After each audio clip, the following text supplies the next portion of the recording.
No sé si alguna vez pensaste que tu vida no tendría siquiera la oportunidad de comenzar, yo sí. Desde que abrí los ojos al mundo, la muerte me esperaba en cada esquina. Nací hebreo, en tiempos en los que ser hebreo en Egipto era una sentencia silenciosa. El faraón había dado la orden más cruel: todo varón recién nacido debía ser arrojado al río Nilo. Imagínate, una madre abrazando a su bebé por primera y quizás última vez. ¿Qué se siente ser amado y condenado al mismo tiempo? Mi madre me escondió por 3 meses. Cada día era un milagro, cada noche un suspiro de temor. No podía llorar. No podía ser niño. Y entonces, cuando ya no pudo ocultarme más, hizo algo impensable. Me tejió una cesta con sus manos, la selló con brea, me recostó con ternura y me soltó en el río. El mismo río donde otros bebés eran ahogados, fue el río que Dios usó para que yo viviera. Floté entre las corrientes, sin control, sin defensa. Y allí, justo allí, la hija del faraón bajó a bañarse. Me encontró. Me vio, y no pudo resistirse. Fue ella quien me dio un nombre: Moisés, sacado de las aguas. No sabía que estaba levantando a alguien que, más adelante, sacaría a todo un pueblo de las aguas también. Fui criado entre mármol y oro, vestido como príncipe, educado con sabiduría egipcia, pero algo dentro de mí ardía diferente. No pertenecía del todo a ese lugar. Mientras yo comía en banquetes reales, los míos, los hebreos, trabajaban con látigos sobre sus espaldas. Yo lo veía. Yo lo sentía. No sabía quién era exactamente, pero ya comenzaba a sospechar que mi historia no era una historia común. Y fue en ese conflicto de identidad donde comenzó a forjarse algo dentro de mí. Algo que me empujaría a actuar. A decidir. A rebelarme. Porque antes de convertirme en líder, tendría que perderlo todo. Y así comienza la siguiente parte de mi historia, el momento en que descubrí quién era realmente y cometí el error que me haría huir al desierto. El palacio, las riquezas, la educación egipcia, todo parecía perfecto. Pero había algo dentro de mí que no encajaba. Mis ojos veían la opulencia, pero mi corazón sentía el sufrimiento del pueblo hebreo, mi pueblo. Era un hijo adoptivo, sí, pero también un hebreo en el fondo de mi ser. Un hebreo que no podía ignorar la injusticia que se vivía a su alrededor. Un día, mientras paseaba por los campos, vi algo que despertó esa furia contenida. Un egipcio golpeaba a un hebreo, su espalda estaba marcada por el látigo, y su rostro reflejaba una desesperación total. Algo se quebró dentro de mí. No podía quedarme allí, mirando, inerte. Pensé que debía actuar, que debía hacer algo. ¿Cómo podía vivir sabiendo que mi gente sufría mientras yo vivía entre lujos? Así que, sin pensarlo 2 veces, lo que hice fue impulsivo, lo que hice fue fatal.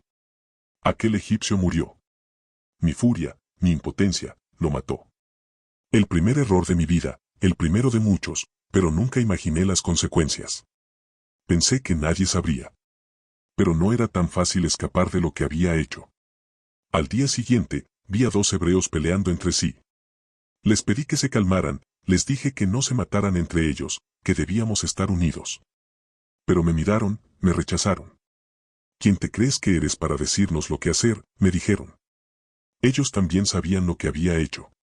Me condenaron en sus ojos. Mi pecado ya no estaba en secreto. Tuve miedo. El faraón se enteraría. Sabía que su ira sería aún más fuerte que la que había sentido yo. Así que, con el corazón pesado, tomé una decisión que cambiaría el curso de mi vida: huir. Dejé atrás todo lo que conocía, todo lo que había sido mi mundo. Dejé el palacio, mi nombre egipcio, me alejé de mi vida de príncipe. Tomé un camino incierto, un camino que me llevaría al desierto. El desierto no era solo un lugar vacío, sin vida, como muchos lo ven. Para mí, fue un refugio. Allí, entre las montañas de Madián, encontré un tipo de paz que nunca había conocido. Viví como pastor, lejos de las intrigas y los lujos, rodeado de soledad. Allí, me casé con Séfora, la hija de Jetro. Pero aunque mi vida parecía calmada, la huella de mi error me perseguía. Yo pensaba que allí se acabaría mi historia, que mi vida como líder y liberador de un pueblo ya no tenía sentido. Pero, al parecer, lo que yo pensaba como un final, solo era el principio de algo mucho más grande. Han pasado años desde que dejé Egipto. Mi vida había cambiado, ya no era un príncipe egipcio, ni un hombre que vivía con lujos. Era un simple pastor, llevando las ovejas de Jetro, mi suegro, por las montañas de Madián. Mi vida era tranquila, pero vacía. A veces, cuando la soledad me envolvía, no podía evitar recordar lo que había dejado atrás. Pensaba en el pueblo hebreo, en su sufrimiento. Pero también pensaba que mi tiempo ya había pasado. ¿Quién era yo para cambiar algo tan grande? Después de todo, ya me había equivocado una vez. Pero lo que no sabía es que Dios tenía otros planes para mí. Fue un día como cualquier otro. Guiaba a las ovejas por el monte Horeb, un monte solitario, cuando algo extraño ocurrió. Al principio, pensé que mis ojos me engañaban. Vi una zarza en llamas. Las llamas eran intensas, pero la zarza no se consumía. El fuego ardía sin consumirla. Era imposible. No había visto nunca algo así. Me acerqué, atraído por el misterio, y en ese momento escuché una voz profunda, que resonó en mi ser. Moisés, Moisés. El sonido de mi nombre, pronunciado de esa manera, hizo que mi corazón latiera más rápido. Me detuve, paralizado. No podía creerlo. Miré alrededor, esperando ver a alguien más, pero solo estaba yo. Y la voz volvió a hablar. No te acerques más. Quítate las sandalias, porque el lugar donde estás es tierra santa. Fue como si el suelo debajo de mis pies temblara. Dios mismo me estaba hablando. De alguna manera, sabía que no se trataba de una simple visión. Algo más grande que yo estaba ocurriendo. Mis rodillas temblaban, pero no podía moverme. Era el momento que cambiaría mi vida. Entonces, Dios continuó. Yo soy el Dios de tu padre, el Dios de Abraham, el Dios de Isaac y el Dios de Jacob. Me caí de cara al suelo, aterrorizado y humillado. Mi mente estaba abrumada. ¿Cómo era posible que el Dios de mis antepasados estuviera aquí, hablándome a mí, a un fugitivo, a un hombre lleno de errores? Pero la voz continuó, esta vez con una claridad indescriptible. He visto la aflicción de mi pueblo en Egipto, y he oído su clamor. He decidido rescatarlos. Y tú serás el que los libere. El miedo se apoderó de mí. Yo. El que había huido, el que no podía ni hablar correctamente, el que había fracasado antes. ¿Cómo podría ser yo el elegido para tal tarea? Traté de excusarme, de decir que no era el hombre adecuado, pero Dios no me dejó escapar. Yo estaré contigo. Mis dudas fueron muchas. ¿Y si no me creían? ¿Y si el faraón no me escuchaba? Pero él me dio señales. La vara que tenía en mi mano se transformó en serpiente y luego volvió a ser vara. Mi mano se volvió leprosa y luego se sanó. Dios me mostraba que no era por mí mismo, sino por Él, que todo esto se llevaría a cabo. Me sentí pequeño, pero también elegí confiar. Sabía que el llamado de Dios era claro. Tenía que regresar a Egipto, enfrentarme al faraón y liberar al pueblo hebreo. No era un simple mandato, era una misión que cambiaría la historia. Y, aunque mi corazón seguía lleno de dudas, algo dentro de mí comenzó a arder con fuerza, como aquella zarza que no se consumía. Era un fuego que no podría extinguir, un fuego de propósito y de fe. El viento del desierto soplaba como siempre, pero ahora yo respiraba algo diferente. El llamado de Dios no solo me había llenado de miedo, sino también de una extraña valentía. Acepté mi misión, y aunque mi corazón seguía dudando, sabía que no podía dar marcha atrás. Dios había sido claro, debía regresar a Egipto y liberar a su pueblo. De vuelta en el palacio del faraón, todo me parecía extraño y ajeno. El lugar que una vez fue mi hogar se sentía frío, distante. El faraón me miraba como a un extraño. ¿Cómo podía alguien como yo, un fugitivo, un hombre marcado por sus errores, presentar una amenaza a un monarca tan poderoso? Con firmeza, le dije lo que Dios me había ordenado. Así dice el Señor, el Dios de Israel, deja ir a mi pueblo para que me sirva. El faraón, riendo con desdén, respondió, ¿quién es este Señor que yo debo escucharle? Me miraba con arrogancia, como si su poder fuera absoluto. Pero yo sabía que no estaba solo. Mi confianza ya no estaba en mí mismo, sino en la promesa de Dios. Y así, comenzó lo que se convertiría en una batalla espiritual y física que sacudiría las mismas bases de Egipto. Dios me ordenó que, si el faraón no escuchaba, enviaría plagas sobre Egipto. Y cada plaga que vino fue más terrible que la anterior. El Nilo se convirtió en sangre. Los peces murieron, el agua ya no era potable. Las ranas invadieron toda la tierra. No podías caminar sin pisarlas. Después llegaron los piojos, las moscas, el ganado se enfermó. El desierto parecía levantar plagas de muerte. Cada vez que el faraón se arrepentía y prometía liberar al pueblo, el mal regresaba. Los magos egipcios no podían hacer nada, y el faraón, con su corazón endurecido, seguía negándose. Pero lo peor estaba por venir. Tinieblas cubrieron todo Egipto durante 3 días, un manto de oscuridad tan denso que nadie podía moverse.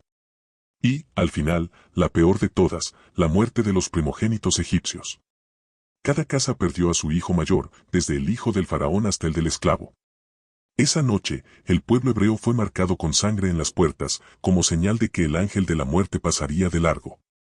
Pero, en cada casa de Egipto, la tragedia tocó la puerta. Fue entonces cuando el faraón, desgarrado por el dolor y la pérdida, se rindió. Vayan. Vayan con su Dios y no regresen. Fue la liberación. La promesa de Dios se cumplió, él había escuchado el clamor de su pueblo. Salimos de Egipto, con la espalda erguida, con el peso de siglos de esclavitud atrás. Los hebreos ya no eran simples esclavos, ahora éramos un pueblo libre, un pueblo con un futuro. La huida fue rápida, pero el corazón de Egipto quedó atrás, marcado por la tragedia. Al mirar al pueblo que dejaba atrás, una sensación extraña me recorrió. Sentí que, aunque la victoria era nuestra, el verdadero reto apenas comenzaba. No solo teníamos que salir de Egipto, ahora necesitábamos aprender a vivir como un pueblo libre. Y fue justo entonces, en medio de la huida, que nos enfrentamos al mar. Pensé que todo se había terminado. Pero Dios, una vez más, mostró su poder. Él abrió las aguas del Mar Rojo para que cruzáramos en seco. El ejército del faraón nos seguía, pero no pudieron alcanzarnos. El mar volvió a su lugar, y con ello, la última barrera para nuestra libertad quedó atrás. Ahora, con el pueblo libre, comenzaba nuestra nueva historia. Pero, como siempre, no fue fácil. El desierto era un lugar implacable, y el pueblo empezaba a quejarse. La victoria fue amarga. Habíamos cruzado el mar, pero el desierto se extendía ante nosotros como un vasto océano de arena. Mientras avanzábamos, el recuerdo de Egipto se desvanecía detrás de nosotros, pero el futuro, ese futuro incierto, nos esperaba frente a nosotros. La libertad que habíamos ganado no era un regalo sin desafíos. El desierto no perdonaba. El sol ardía con fuerza, y el polvo cubría nuestra piel. El hambre y la sed comenzaron a mermar las fuerzas de la gente. Vi sus rostros, cansados y llenos de incertidumbre. Y como si el destino nos estuviera poniendo a prueba, comenzó la murmuración. ¿Por qué nos sacaste de Egipto, Moisés?, preguntaban, sus voces llenas de resentimiento. ¿Para morir aquí, en este desierto? Recordaban Egipto, sí, el lugar donde éramos esclavos, pero también el lugar donde teníamos comida, donde conocíamos nuestras rutinas. Ahora, estábamos perdidos, lejos de todo lo que conocíamos. A veces, sus palabras se clavaban como espinas en mi corazón. Yo también tenía miedo. ¿Cómo podía guiar a un pueblo que no entendía lo que significaba ser libre? Pero entonces, un recordatorio profundo llegó a mi ser, Dios había prometido estar con nosotros. A pesar de los murmullos, Él nos había sacado de la esclavitud y no nos iba a dejar ahora. Fue entonces que Dios respondió a nuestra necesidad. Él nos dio maná del cielo. En las primeras mañanas, me despertaba con una sensación de asombro. Caía del cielo como una escarcha, algo que nunca habíamos visto. Era nuestra comida, nuestra provisión, y era suficiente para todos. Cada día, el maná caía del cielo, y cada día, aprendíamos a confiar más en su provisión. Dios no solo nos alimentaba, sino que también nos guiaba. Una nube de día y una columna de fuego por la noche nos indicaban el camino. Con cada paso, sentíamos su presencia guiándonos. Pero el desierto no solo fue hambre y sed. El pueblo, a pesar de las maravillas que veían, seguía dudando. En el monte Horeb, cuando el pueblo se cansó de esperar, hicieron un becerro de oro. Vi el pecado, la rebelión, y aunque mi corazón se rompía, sabía que debía interceder. Llamé al pueblo al arrepentimiento, y Dios, en su misericordia, nos dio una nueva oportunidad. No fue fácil. Cada día en el desierto era una lección de fe, paciencia y obediencia. Yo, como líder, tenía que mantener la calma y recordar lo que Dios me había dicho. No era solo un líder político, sino el mediador entre el pueblo y Dios. A veces, las cargas eran tan pesadas que sentía que me ahogaba. ¿Cómo podía hacer todo esto? Pero en esos momentos de desesperación, Dios siempre me daba fuerzas. Recordaba cuando Él habló desde la zarza ardiente y las promesas que me dio. Dios no se olvidaba de nosotros. Él había abierto el mar, nos había dado maná, y ahora nos llevaba al monte donde Él se revelaría aún más.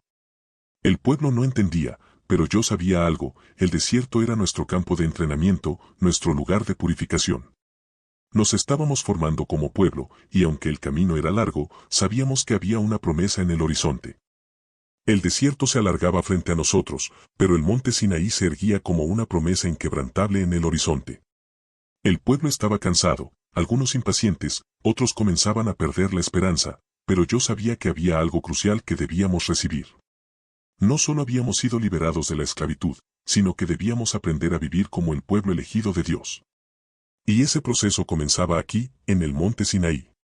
Dios me llamó a la cima del monte para encontrarnos. La nube que descendió sobre el monte era densa, como fuego, y el trueno resonaba en el aire. Todo el pueblo sentía la presencia de Dios, aunque no podían acercarse. Solo yo, el mediador, debía ascender. Durante días estuve en la cima, solo, aislado de todo, envuelto en la gloria de Dios. Allí, Dios me dio las tablas de piedra, los 10 mandamientos. Cada palabra era un mandato sagrado, la ley que guiaría al pueblo en su relación con Él. No eran solo reglas, eran principios que definirían nuestra identidad. No tendrás dioses ajenos delante de mí. No te harás imagen. No matarás. No robarás. En cada mandato sentía la seriedad del pacto. La ley no era solo para la nación, sino para cada individuo. Nos unía en un llamado divino, en una forma de vivir que nos diferenciaba del resto del mundo. Pero mientras yo estaba allí, en la cima del monte, el pueblo abajo comenzó a perder la paciencia. Cayeron en la tentación y, por segunda vez, hicieron un ídolo. Un becerro de oro. El pecado estalló en medio del pueblo, y la ira de Dios ardió contra ellos. Vi cómo el pueblo, que había sido testigo de tantas maravillas, volvía a su antigua forma de vida, buscando dioses visibles que pudieran adorar. No podía creer lo que veía. El pueblo que había sido liberado, el pueblo elegido, ya había roto el pacto. Bajé del monte, con las tablas de la ley en mis manos. Mis ojos vieron lo que había pasado, y mi corazón se quebró. La ira de Dios era justa, pero también sabía que ellos no sabían lo que hacían. Lancé las tablas contra el suelo, quebrándolas, un acto simbólico del quebranto del pacto entre Dios y el pueblo. El pecado del pueblo había roto nuestra relación con Él, pero sabía que había esperanza. Entonces, intercedí por el pueblo. Su pecado era grande, pero yo pedí misericordia. Me postré ante Dios, rogándole por ellos, pidiendo que no los destruyera, que no abandonara a los suyos. El Señor escuchó mi súplica, y aunque la disciplina fue inevitable, me ofreció una segunda oportunidad. Dios me ordenó que subiera de nuevo al monte, y esta vez, Él me dio nuevas tablas de piedra. Un nuevo pacto, un recordatorio de que, a pesar de nuestra fragilidad humana, su gracia y fidelidad siempre estaban allí. El pacto seguía en pie, y Él no abandonaría a su pueblo. Dios me entregó no solo los 10 mandamientos, sino una serie de leyes y normas que regirían nuestras relaciones con Él y entre nosotros. Eran leyes que tocaban cada aspecto de la vida: la justicia, el trato con los demás, la adoración, las ofrendas, el perdón. Este fue el momento en que el pueblo de Israel se transformó de un grupo de esclavos a una nación que debía vivir bajo la voluntad de Dios. Con las nuevas tablas en mis manos, descendí nuevamente del monte. Habíamos sido restaurados. El pueblo, arrepentido, se preparaba para continuar el viaje hacia la tierra prometida. Sabíamos que el camino sería largo, pero teníamos algo fundamental: la ley de Dios, que nos guiaría a vivir como su pueblo. Los años pasaron, y con ellos, nuestra travesía por el desierto se alargaba. Habíamos cruzado el mar, recibido la ley en el monte Sinaí, y experimentado la provisión y la disciplina de Dios en cada paso. Pero ahora, estábamos al borde de algo más grande: la tierra prometida. Aquella tierra que Dios había prometido a nuestros antepasados. El sueño de generaciones, la esperanza de un futuro próspero, el fin de un largo viaje de esclavitud y desierto. Era nuestra herencia, y se sentía cerca, a la vuelta de la esquina. Sin embargo, a pesar de los milagros y las señales, muchos en el pueblo aún luchaban con su fe. Aún luchaban con sus dudas, con sus quejas. El desierto nos había transformado, pero no había sido un proceso fácil. Hubo momentos en que la frustración casi me sobrepasó, momentos en los que sentí que la carga era demasiado pesada para un solo hombre. Mis rodillas ya no podían sostenerme como antes, y mi alma, aunque confiada en Dios, estaba agotada. Sabía que no podría entrar en la tierra prometida. Ese sería un sueño que no experimentaría. Pero mi llamado era claro, guiar al pueblo hasta la puerta de la promesa. Dios me llevó al monte Nebo, un lugar elevado desde donde se podía ver toda la tierra que se les había prometido a los hijos de Israel. Desde allí, observé lo que nunca pisaría. Mi corazón se quebró al saber que no cruzaría ese umbral, pero acepté el plan de Dios. Mi propósito no era entrar en la tierra, sino prepararla para el pueblo que seguiría después de mí. El legado no era mío, era de ellos. Mi tarea era señalar el camino y confiar en que Dios sería fiel para cumplir su promesa. La última vez que me dirigí al pueblo, les hablé de todo lo que habíamos vivido juntos, las pruebas, las victorias, las lecciones que habíamos aprendido. Les recordé que no debían olvidar la ley de Dios, que debían seguir su camino, y que, aunque no me verían más, no estarían solos. El Señor estaría con ellos. En ese último discurso, les hablé del amor de Dios, de su fidelidad inquebrantable, y de cómo esa relación era la clave para conquistar la tierra. Les exhorté a ser valientes y firmes, a no temer ni desmayar, porque Dios iba con ellos. Cuando terminé de hablar, me retiré al monte Nebo, donde mi vida llegó a su fin. Dios mismo me enterró en un valle en la tierra de Moab, y nadie sabe dónde se encuentra mi tumba. No lo hizo un hombre, no fue un rito de despedida común. Fue Dios quien me dio el descanso. Fui llamado a la presencia de mi Creador, sabiendo que había cumplido mi misión. Mi historia ha llegado a su fin, y aunque mi vida como líder de este pueblo ha terminado, el viaje de Israel continúa. Desde el momento en que fui llamado a liberar a mi gente, hasta este último suspiro en el monte Nebo, cada paso de mi vida estuvo marcado por la mano de Dios.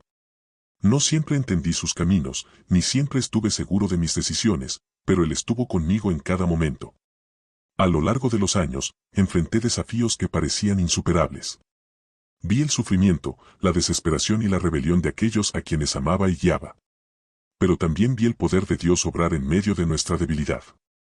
Vi cómo un pueblo esclavizado fue liberado, cómo cruzaron el Mar Rojo, cómo la provisión de Dios nunca faltó. Y vi cómo, incluso en medio de nuestra incredulidad, Él nunca dejó de ser fiel. Ahora, mientras miro hacia atrás, puedo decir con certeza que mi vida no fue en vano. No entré en la tierra prometida, pero preparé a un pueblo para vivir en ella. Mi legado no está en los logros o en las tierras que jamás pisaré, sino en las lecciones que dejamos atrás, que siempre debemos confiar en el plan de Dios, que la obediencia es la clave de la victoria, y que, aunque el camino sea largo y difícil, Él siempre camina con nosotros. El futuro de Israel está asegurado, porque la promesa de Dios permanece firme. Mi trabajo aquí ha terminado, pero el viaje hacia la plenitud de la promesa continúa. Les dejo una nación forjada en la fe, una nación que, aunque imperfecta, sigue siendo el pueblo elegido de Dios. A ustedes, mis hermanos y hermanas, les digo, sigan adelante con valentía y fe. No olviden nunca que el Señor está con ustedes, tal como estuvo conmigo. Mi vida ha sido una misión de esperanza, y esa esperanza sigue viva en ustedes. Así como Dios me llamó a liberarles, Él también les llamará a ser fieles, a caminar en su verdad y a vivir para su gloria. Mi historia ya no es mía, es vuestra. Que el Señor les bendiga y les guíe siempre. Y con esto, llegamos al final de este video, pero no quiero que esto sea un adiós. Es solo un hasta pronto. Si este video te ha gustado, me encantaría que le dieras like para saber que te ha llegado al corazón. Suscríbete y activa esa campanita. Y recuerda, esto no es un adiós. Nos vemos en el siguiente video. Hasta pronto, y que tengas un día increíble.